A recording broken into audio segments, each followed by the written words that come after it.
muito grande. Louvado seja o nosso Deus. Eu quero então agora compartilhar a palavra de Deus com vocês. Estamos numa nova série, Atos hoje, e vamos começar expondo Atos 1. Atos, capítulo número 1, versos de 6 a 11, para que na sequência a gente possa participar da ceia do Senhor. Atos capítulo 1, verso 6. Vamos ler do 6 ao 11. Eu gostaria de convidar a igreja para que a gente faça uma leitura alternada. Do 6 ao 11, eu leio os versos pares, os irmãos leem os versos ímpares. Atos 1, 6 a 11, eu leio os pares, os irmãos leem os versos ímpares. Diz assim a palavra de Deus. Então, os que estavam reunidos lhe perguntaram: Senhor, será este o tempo em que restaures o reino a Israel?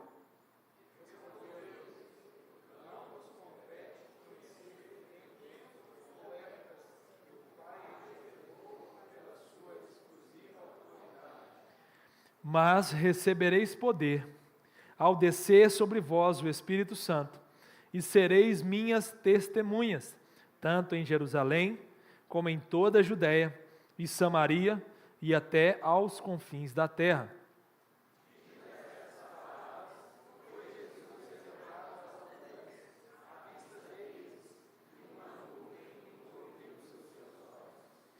E estando eles com os olhos fitos no céu, enquanto Jesus subia, eis que 2 varões vestidos de branco se puseram ao lado deles.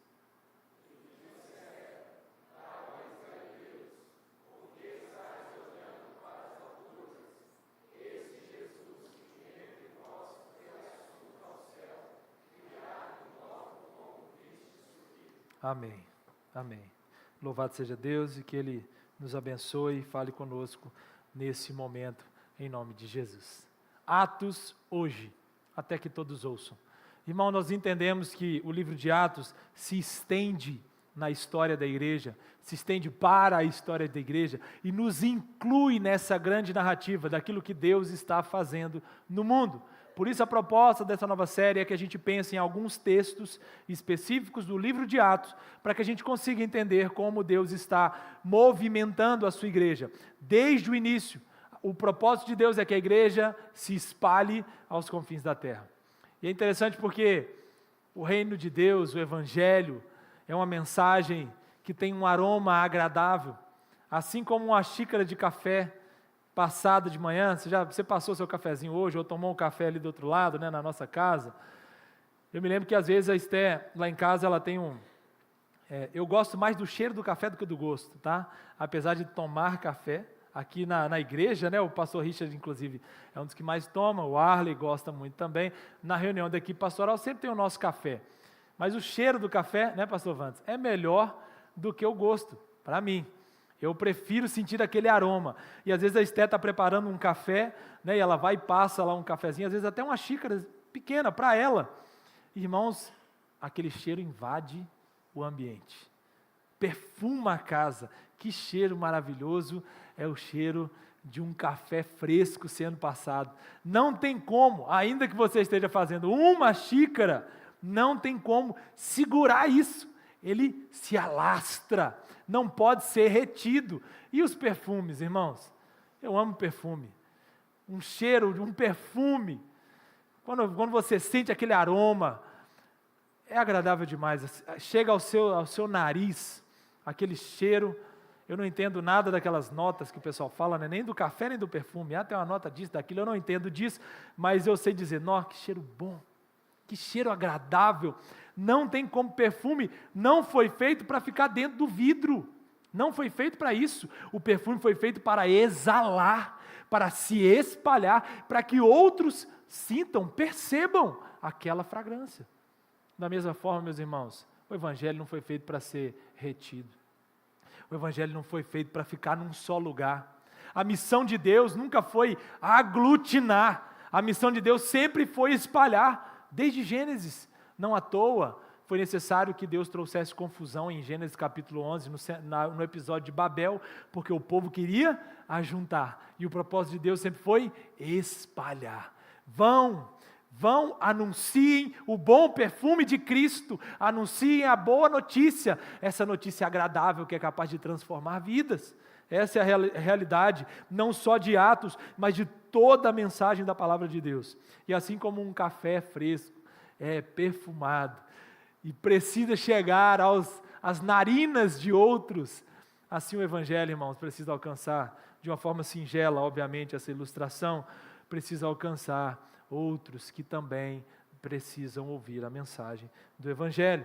É interessante porque o texto que estamos aqui, o texto que lemos, está bem no início de Atos, né, de forma bem inicial. O texto começa mostrando para nós, Atos já vai dizer muito claramente que Jesus precisava ainda corrigir algumas coisas na igreja. A igreja de Atos não era perfeita.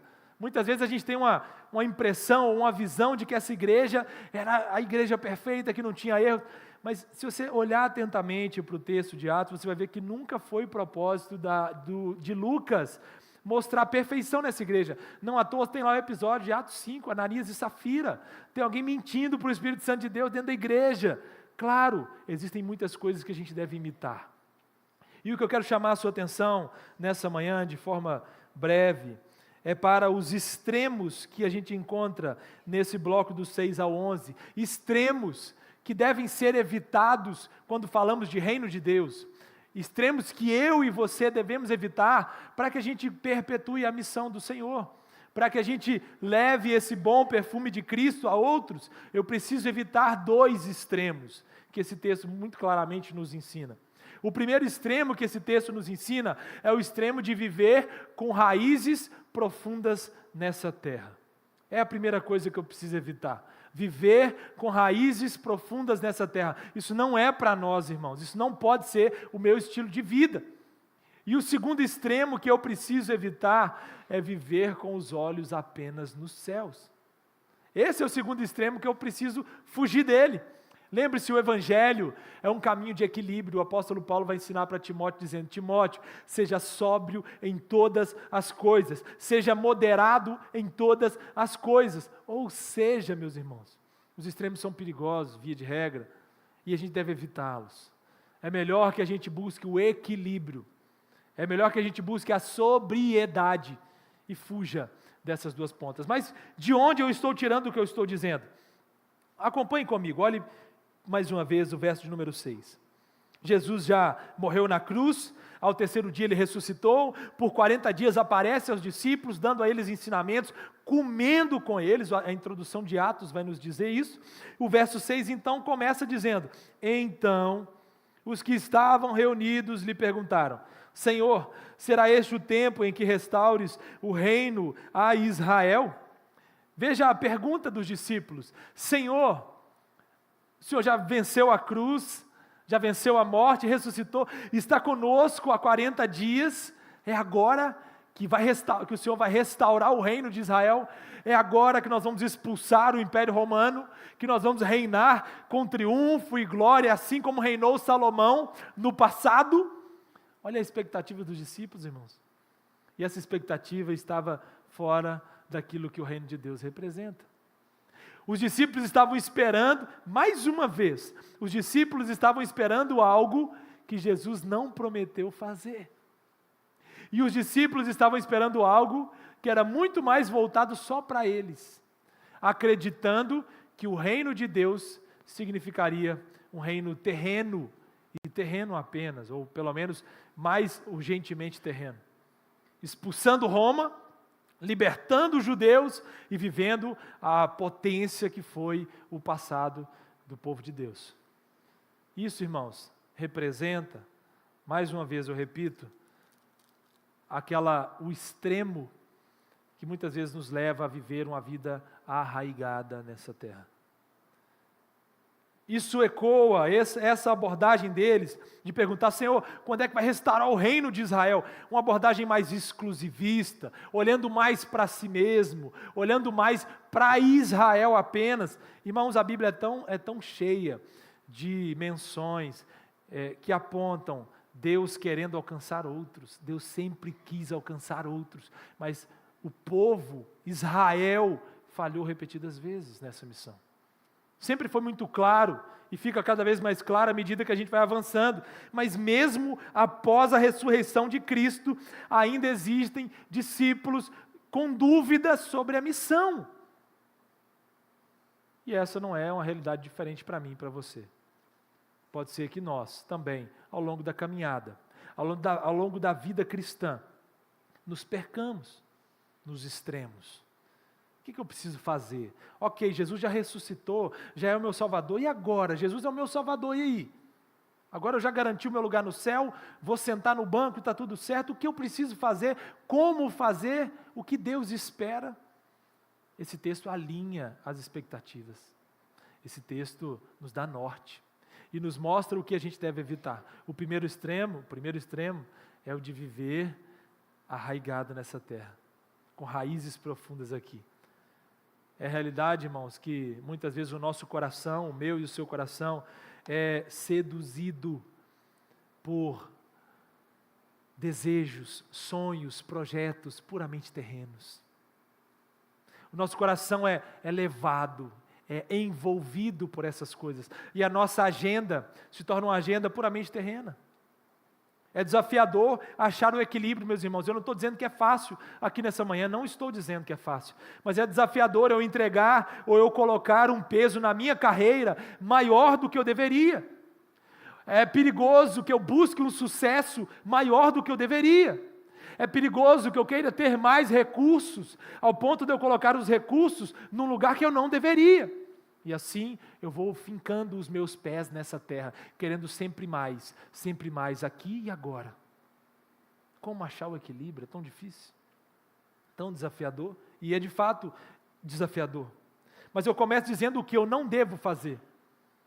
E esse é um estilo de vida que nós não devemos adotar. Cuidado, para que você não caia nesse extremo de achar que tudo que você tem é essa vida aqui e agora, de que todas as suas forças têm que ser dedicadas por aqui e agora, porque você precisa construir um reino ou um império. Cuidado.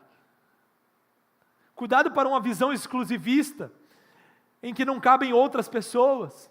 Cuidado para visões reducionistas, que não tem espaço para outros chegarem. Senhor, quando é que você vai restaurar o reino de Israel?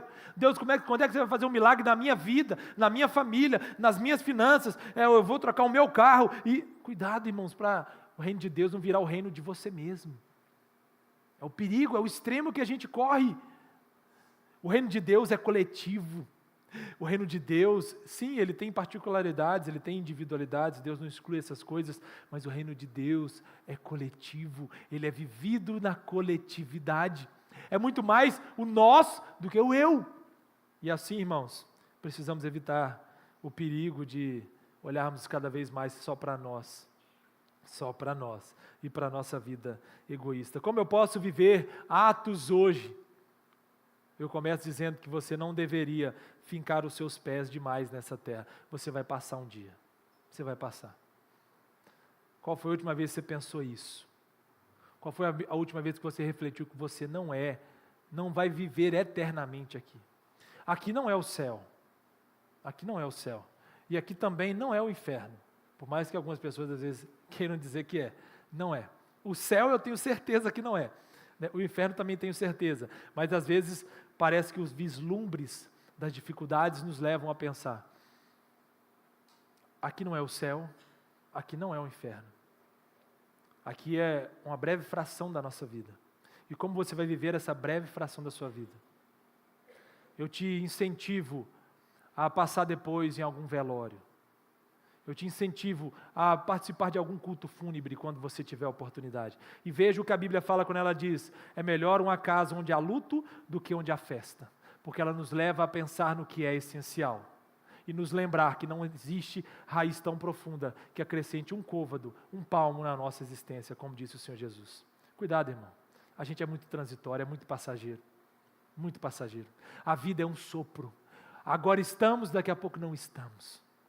E a perspectiva dos discípulos, que muitas vezes é a minha perspectiva, me faz me enganar ao ponto de achar que a gente vai ficar aqui para sempre, que o mais importante é o aqui e agora, e não é, não pode ser. Mas existe um outro extremo nesse texto, que está no verso 9 em diante, acompanhe comigo. Ditas essas palavras, foi Jesus elevado às alturas. Jesus sobe de forma milagrosa, extraordinária, e os discípulos estão vendo. Verso 9, à vista deles, e uma nuvem o encobriu dos seus olhos. Verso 10, e estando eles com os olhos fitos no céu, enquanto Jesus subia, eis que 2 varões vestidos de branco se puseram ao lado deles, e lhes disseram: varões galileus, por que estáis olhando para as alturas? Esse Jesus, que dentre vós foi assunto ao céu, virá do modo como o viste subir. E eu acho genial essa pergunta. Esse é o segundo extremo, irmãos. O primeiro extremo, é o perigo, é o risco de vivermos com raízes profundas nessa terra. De achar que o céu é aqui agora, de que eu preciso construir um reino aqui agora, e de pensar em mim e apenas em mim agora.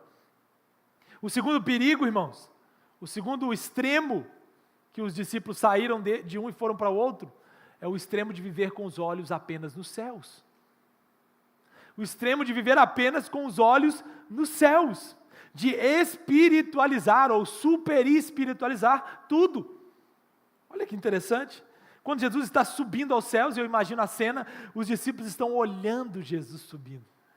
E eles estão encantados, porque este que está subindo, irmãos, é o mesmo que esteve com eles por mais de 3 anos. Que sentou com eles, comeu com eles, curou pessoas. E de repente, depois da ressurreição, depois de 40 dias com eles, agora Jesus, após dizer as suas últimas palavras, está subindo aos céus. Os discípulos estão com os olhos naquilo ali, irmãos. A subida de Cristo é um milagre maravilhoso. E a sua volta também será. E todo olho verá. Todo olho verá. Assim como um relâmpago que sai do Oriente ao Ocidente, assim será a vinda, a volta do Filho do Homem. E assim os discípulos estão olhando a subida de Jesus, até que ele é encoberto pelas nuvens. E de repente, enquanto eles estão subindo, 2 varões vestidos de branco viram para eles e falam: varões galileus. Imagina, de repente tem 2 homens de branco do seu lado, varões galileus. Eles olham assustados, e a pergunta desses varões de branco é: por que vocês estão com os olhos no céu? Pergunta curiosa. Por que vocês estão com os olhos nos céus? Esse que subiu, do mesmo jeito voltará. Olha o que diz o texto. Verso 11. Esse Jesus que dentre vós foi assunto ao céu, virá do modo como vistes subir. E aí o verso 12 vai dizer: então voltaram para Jerusalém. Então voltaram para Jerusalém. A segunda correção que é feita aqui nesse texto, o segundo extremo que deve ser evitado, nos fala sobre ficar com os olhos apenas nos céus. É um outro erro muito comum dos crentes também, nós, super espiritualizar as coisas. Eu sempre me lembro, e é inevitável eu deixar de citar isso aqui. Eu me lembro da IDI fazendo Abigail. O pessoal mais antigo aí do teatro vai se lembrar. A Abigail é uma personagem que ela faz no teatro, que tem um bordão, ela diz: eu sou Abigail, separada do Senhor. Né, Yara? A separada. Hã? A Edmeg faz? Não é a IDI, não. A IDI faz um outro, então, que ela usa um bordão desse. Do quê? Cheia de doença. E aí ela é separada do Senhor. Ela não podia fazer nada porque ela tinha que cuidar da saúde. Irmãos, fantástico, fantástico. O teatro dessa igreja é uma bênção. E aí eu me lembro sempre dessa personagem aí, ó, essa aí, ó. Então não é a da Adneia. E ela sempre dando um ar de espiritualização. Não posso. Eu sou separada, não posso. Eu sou preparado para outra coisa. Quantas vezes, irmãos, nós, crentes, erramos na mesma coisa. Fazemos a mesma coisa. Quantas vezes a gente começa a achar que não pode se misturar com certas pessoas, que a gente não pode andar perto de alguém, de alguma pessoa, porque ela tem um comportamento, começamos a nos achar melhores do que os outros, e caímos no extremo, no erro, no equívoco de nos afastar. Irmãos, isso é um perigo muito grande. Estar com os olhos apenas nos céus. Estar com os olhos apenas, achar que tudo que restou para mim é pensar lá na frente, eu não preciso pensar no agora.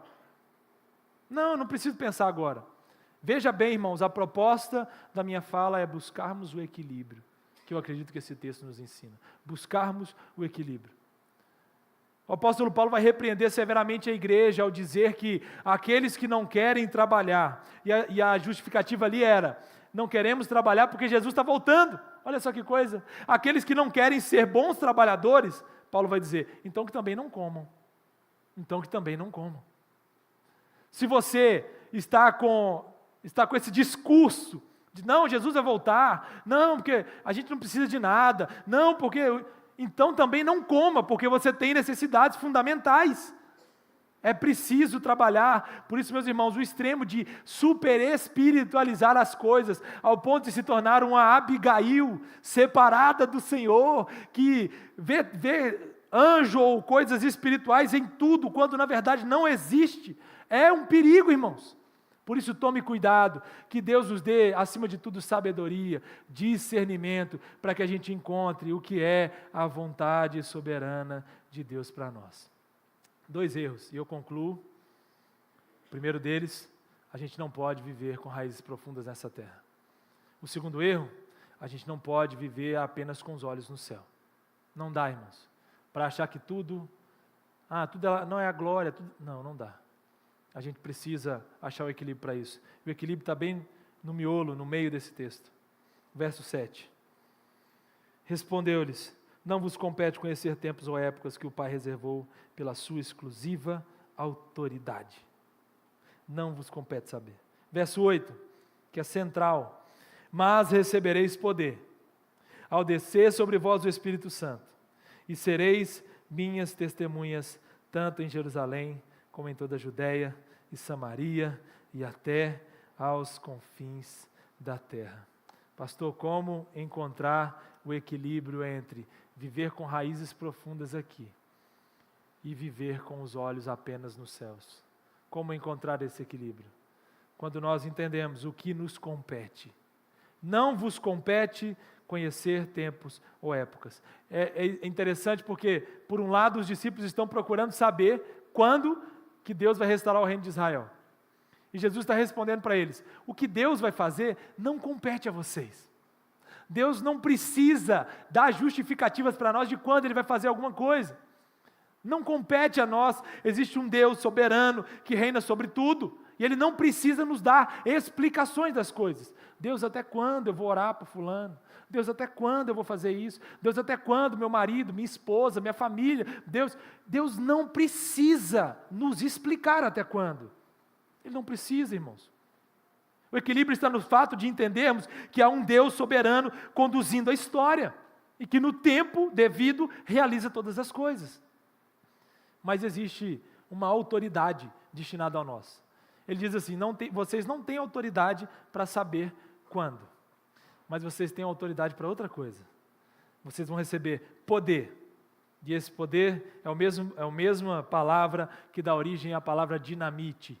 Receberão o poder dinamis, capacitador, para que vocês, ao descer o Espírito Santo, que vai acontecer no capítulo 2, sejam minhas testemunhas. E a palavra aqui para testemunhas é martírio, que dá origem ao termo mártire, aqueles que não só eram testemunhas, mas morriam pelo testemunho de Cristo. Inclusive, vai começar a acontecer isso em Atos, um pouquinho mais para frente. Vocês então, pelo Espírito Santo, serão minhas testemunhas e receberão esse poder. Em quais lugares? Onde? Onde faremos isso? Tanto em Jerusalém, veja como a coisa vai se ampliando, como em toda a Judéia, e também em Samaria, e até aos confins da terra. Atos, hoje. Atos hoje. O bom perfume do Evangelho alcançando os confins da terra. O Evangelho não foi feito para estar aprisionado. Se eu vivo pensando só em mim, se eu vivo pensando só nas minhas coisas, eu estou negando a missão equilibrada de Deus para nós, de expandir esse Evangelho. O meu GD precisa multiplicar. O meu GD precisa multiplicar. A nossa igreja precisa acolher outras pessoas. Precisa acolher bem essas pessoas. Eu preciso convidar mais pessoas a ouvir o Evangelho. Preciso fazer isso. Porque eu não posso pensar só em mim. Eu não posso pensar só no meu reino, nas minhas coisas, e ter uma visão reducionista e egoísta do reino de Deus. Eu preciso expandir, porque receberemos poder para sermos testemunhas de Deus. Vivemos entre tempos, essa é a expressão, entre tempos. Vivemos entre a subida e a volta de Cristo. Vivemos entre a primeira e a segunda vinda de Cristo. Ele virá buscar a sua igreja, mas enquanto Ele não vem, meus irmãos, existe uma missão para nós. Qual é a melhor forma, como eu posso viver o equilíbrio da missão de Deus? Em todos os lugares em que Deus me mandar, eu preciso ser um testemunho, capacitado pelo poder de Deus. Por isso, não é só botar os olhos nos céus, e aí você, no seu período de trabalho, ao invés de trabalhar com afinco, você vai fazer qualquer outra coisa, supostamente espiritual. Não, eu estou em oração. Aí você vai para o banheiro lá do momento que você está sendo pago, aí você vai lá para o banheiro ou para qualquer outro lugar, você vai orar, porque você é espiritual. Você é um péssimo exemplo de crente. Não é isso que Deus manda a gente fazer. Tem tempo para tudo. E na hora do trabalho, é trabalho. Mas quando você, ao contrário disso, é um bom funcionário, e meus irmãos, está difícil achar um bom funcionário, viu? Às vezes o pessoal até me manda, pastor, estou com vaga disso, estou procurando aquilo, a gente tenta até dar um auxílio, né? Se você estiver precisando de emprego, até fala com a gente, que a gente consegue fazer um intermediar. Mas irmãos, é difícil arrumar um bom funcionário, e para mim, irmãos, desculpa, eu perco fico, não consigo nem falar direito, para mim é um absurdo ouvir que crentes são maus funcionários.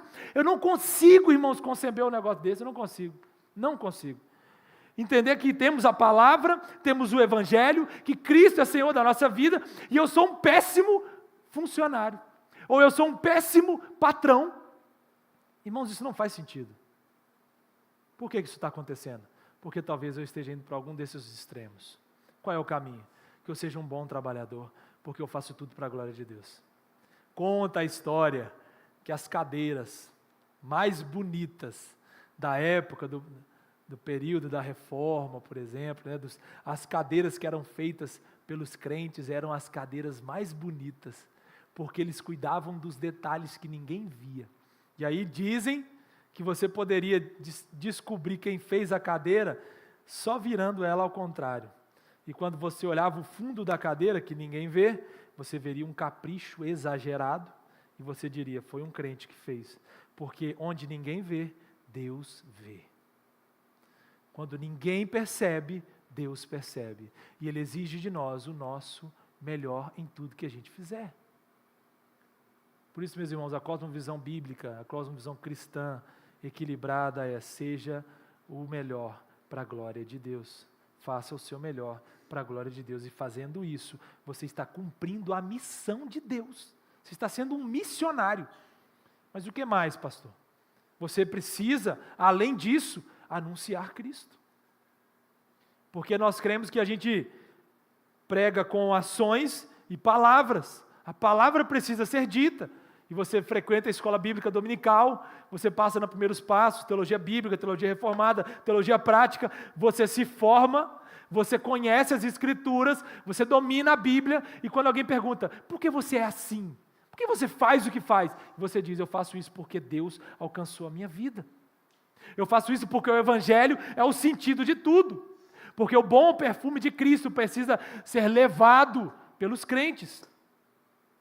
É por isso que eu faço o que faço. E você anuncia o Evangelho, e você convida essa pessoa, chama ela para sua casa, chama ela para o seu GD, chama ela para o culto, chama ela para a igreja. Mas irmãos, por que não fazemos isso muitas vezes? Por que não fazemos isso muitas vezes? Porque estamos perdidos. A minha oração nessa manhã, antes de tomarmos a ceia, participarmos do banquete espiritual, é para que Deus reacenda em nós o desejo pela missão equilibrada. Para que Deus reacenda em nós o testemunho. Testemunho.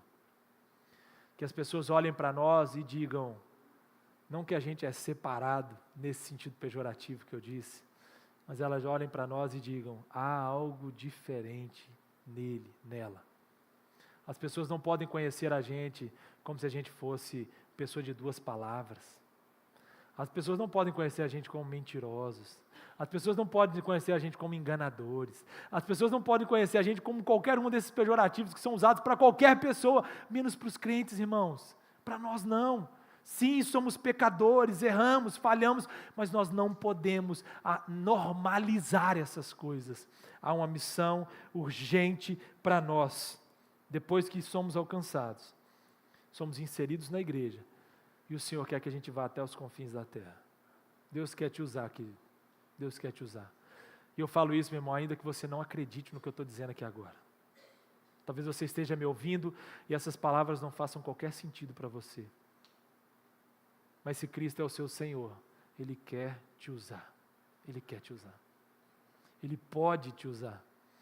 Ainda que você olhe para si e pense que é incapaz,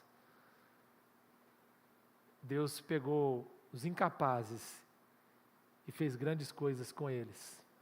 Deus pode te usar, Ele quer te usar, Ele pode te usar. E se você é verdadeiramente um crente nascido de novo, eu vou te dar uma certeza, Deus vai te usar. Ele vai te usar. Vai te usar. Você queira ou não, Ele te colocará em situações e te dará oportunidades de glorificar o nome dEle. Mas é muito melhor que você faça isso, desfrutando da alegria do caminho, desfrutando da alegria do discipulado, deixando Jesus te moldar e transformar na caminhada.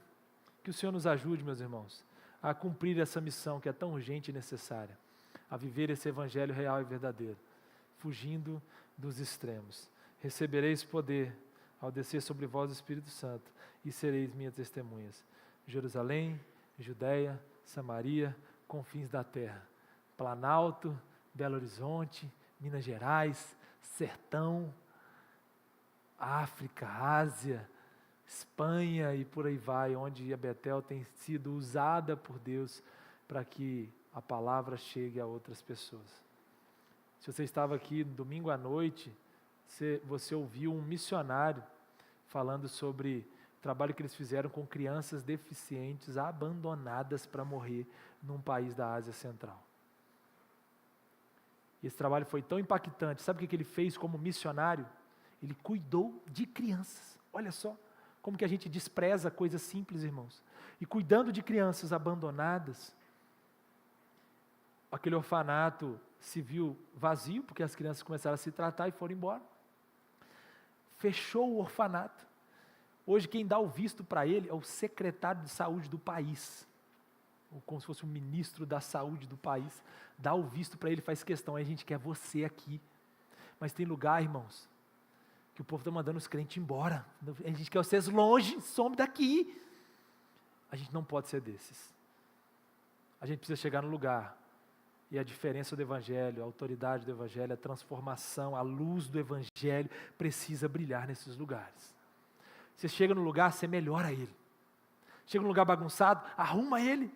Chega num lugar que ninguém está fazendo nada, faz o melhor, porque assim você estará vivendo para a glória de Deus. Irmãos, muitas aplicações e que Deus nos ajude a colocar em prática essas verdades, cada um na sua realidade específica. Vamos orar? Os meninos do louvor, por gentileza. Vamos fazer mais uma oração. Deus bendito, nós fazemos mais uma oração nesse momento, nessa manhã, e suplicamos ao Senhor, suplicamos o Teu cuidado, Tua bondade, para com as nossas vidas nos despertando. Entendemos que nessa manhã o Senhor nos dá mais uma oportunidade, Senhor, de olhar para a nossa vida, olhar para os nossos desafios pessoais e perceber se nós estamos nos equivocando. Nos livra, Senhor, dos extremos, de achar que tudo que temos é aqui e agora, ou de achar que tudo deve ser espiritualizado, quando somos responsáveis por cultivar essa terra, por cuidar dessa terra, por testemunhar do Senhor nessa terra. Por isso, meu Deus, desperta a tua igreja, que a gente leve esse perfume de Cristo a outros. Talvez algumas pessoas estejam aqui e essas palavras nem façam sentido para ela. Deus, nessa manhã, lança a boa semente nesse coração. Lança a boa semente para que essas vidas sejam alcançadas, sejam transformadas pelo Teu Evangelho, sejam despertadas para o grande privilégio de falar do Senhor, de testemunhar do Senhor, de confirmar que o Senhor é real. E virá para buscar a Tua igreja. Do mesmo modo que o Senhor subiu, o Senhor voltará, como cantamos aqui. O Senhor venceu a morte, ressuscitou e virá buscar o Teu povo. Agora oramos pelos elementos, o pão e o suco, que eles transmitam graça ao Teu povo, que eles nos alimentem a nossa alma. Nesse momento tão singular e importante, nós anunciamos a morte do Senhor até que o Senhor venha, como diz a Tua palavra. Nós anunciamos a Tua vitória sobre o pecado e a cruz, a redenção do Senhor. E essa redenção está disponível para todo aquele que crê. Salva pessoas através de nós, Deus, mesmo quando a gente não acredita nisso. Salva pessoas que estão perto de nós, pessoas perdidas que precisam do Senhor Jesus. Nós te pedimos que nos dê essa direção, nos dê o equilíbrio da missão. Dá-nos o poder do Espírito Santo, o poder capacitador para viver a missão do Senhor em nós. É assim nós oramos, em nome de Cristo Jesus. Amém. Aleluia, meus irmãos. Vamos nos colocar de pé. Quero chamar o nosso conselho, por gentileza. Participa da ceia do Senhor todo aquele que já foi batizado numa igreja evangélica, que já confessou o Senhor Jesus como seu único e suficiente Salvador. Está em comunhão com essa igreja, ainda que não seja a igreja Betel, você é convidado a participar conosco desse momento tão sublime e tão singular que é a mesa do Senhor. Nessa mesa, irmão, não há mérito humano, não há mérito humano. Nessa mesa não existe espaço para melhores ou piores. Todos são piores nessa mesa. Nessa mesa não tem lugar de honra, irmãos. Não tem quem está à direita ou à esquerda, como se fosse uma posição de primazia. Não tem. Somos todos indignos. Mas ainda que indignos, o preço do sangue da cruz de Cristo nos habilita e nos dá todos os direitos. Somos co-herdeiros com Cristo. Recebemos do Pai, do nosso Pai, todas as bênçãos celestiais. E no momento da ceia, somos nutridos e alimentados na alma, com a presença espiritual de Cristo em nosso meio.